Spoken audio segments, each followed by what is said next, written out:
తెలంగాణ రాష్ట్రంలో ఇప్పుడు ఒక కొత్త డిమాండ్ ముందుకు వచ్చింది. అసెంబ్లీలో జ్యోతిరావు పూలే విగ్రహాన్ని నెలకొల్పాలని ఒక ఉద్యమం తీవ్ర రూపం దాల్చడానికి ప్రయత్నం చేస్తుంది. అసలు ఎవరు చేస్తున్నారు ఈ ఉద్యమం? ఈ ఉద్యమం వెనుకున్న అంశాలు ఏంటి? నిజంగా జ్యోతిరావు పూలే పట్ల ప్రేమ ఉండి ఈ రకమైన డిమాండ్లు వస్తున్నాయా, లేదా జ్యోతిరావు పూలేని రాజకీయంగా ఉపయోగించుకోవడానికి ఏమైనా కుట్ర జరుగుతుందా అనే విషయాన్ని కొంచెం మనం లోతుగా పరిశీలించాల్సిన అవసరం ఉంది. వాస్తవంగా విగ్రహాలు పెట్టడం, వాళ్ళ యొక్క స్ఫూర్తిని చాటం అనేది అవసరమే. అయితే జ్యోతిరావు పూలేకి సంబంధించి కూడా తెలంగాణ వ్యాప్తంగా చాలా విగ్రహాలు ఉన్నాయి. కానీ ఈ మధ్య కాలంలో సెక్రటేరియట్ పక్కన అంబేద్కర్ విగ్రహాన్ని పెద్ద ఎత్తున పెట్టిన తర్వాత కూడా ఇప్పుడు పూలే విగ్రహాన్ని పెట్టాలనే డిమాండ్ రావటం అనేది మంచిదే. కానీ ఎవరు చేస్తున్నారు ఈ డిమాండ్? ఎందుకు చేస్తున్నారు ఈ డిమాండ్ అనేది కొంచెం ఆలోచించాల్సిన అవసరం ఉంది.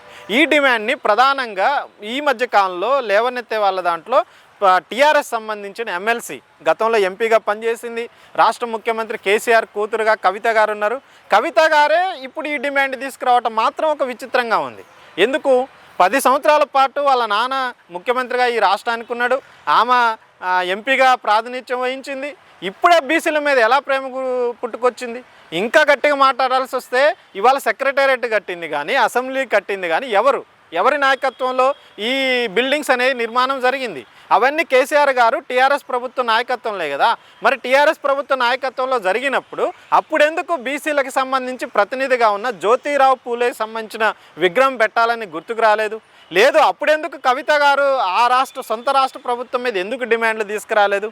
ఇప్పుడు పెద్ద ఎత్తున కవిత ఈ రకమైన డిమాండ్ తీసుకొని కాంగ్రెస్ ప్రభుత్వం మీద ఈ రకమైన ఉద్యమాలు చేస్తూ ఉంటే చాలామంది కవితను కూడా పెద్ద ఎత్తున ప్రశ్నిస్తున్నారు. మీ హయాంలో చేయకుండా ఇప్పుడు దీన్ని కేవలం రాజకీయం కోసమే చేస్తున్నారనే ఒక విమర్శను కూడా ఆమె ఎదుర్కోవాల్సి వస్తుంది. అయితే విగ్రహం పెట్టాలనే డిమాండ్ మిగతా వాళ్ళు చేస్తే అందరూ స్వాగతించవచ్చు.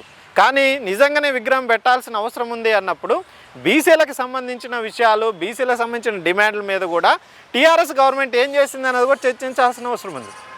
అదే సందర్భంలో బీసీలకు సంబంధించిన న్యాయమైన హక్కుల కోసం కూడా పోరాడాల్సిన అవసరం ఇప్పుడు ఏదైతే కవిత గారు చెప్తున్నారో ఆమెకుంది. కానీ కేవలం విగ్రహం చుట్టే రాజకీయం చేయాలని ప్రయత్నం చేస్తే మాత్రం ఆమె ఎట్టి పరిస్థితుల్లో వీక్షకుల నుంచి, తెలంగాణ ప్రజల నుంచి ఒక ప్రశ్నను ఎదుర్కోవాల్సి వస్తుంది. 10 సంవత్సరాల కాలంలో మీరేం చేశారు? ఇప్పుడు ఆమె చేసే డిమాండ్ అంతా రాజకీయాల చుట్టే ఉంది అనేది వాస్తవం.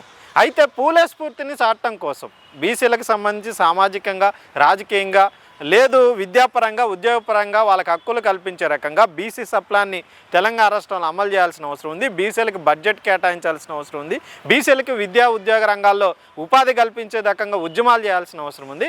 ఆ వైపు కవిత ప్రయత్నం చేస్తే చాలామంది హర్షిస్తారు. కానీ విగ్రహం చుట్టూ రాజకీయం చేయాలి, విగ్రహం చుట్టూ రాజకీయం చేసి లబ్ధి పొందాలనే ఆతృత దీంట్లో కనిపిస్తుంది తప్ప బీసీల పట్ల ఎక్కడ ప్రేమ కనిపించినట్టు మనకు అనిపించట్లేదు. ఇది బీసీ పూలేకి సంబంధించి చుట్టూ జరుగుతున్న రాజకీయం. ఆ రకంగా విగ్రహం చుట్టూ రాజకీయం చేయాలనుకునే వాళ్ళు ఎవరైనా కానీ ప్రజలకు ఈజీగా అర్థమయ్యే అవకాశం ఉంది. మనం ఒకరిని ప్రశ్నించడానికి చూస్తే మన వైపు కూడా ప్రశ్నలు వస్తాయని కూడా కవిత గారు తెలుసుకోవాల్సిన అవసరం ఎంతైనా ఉంది.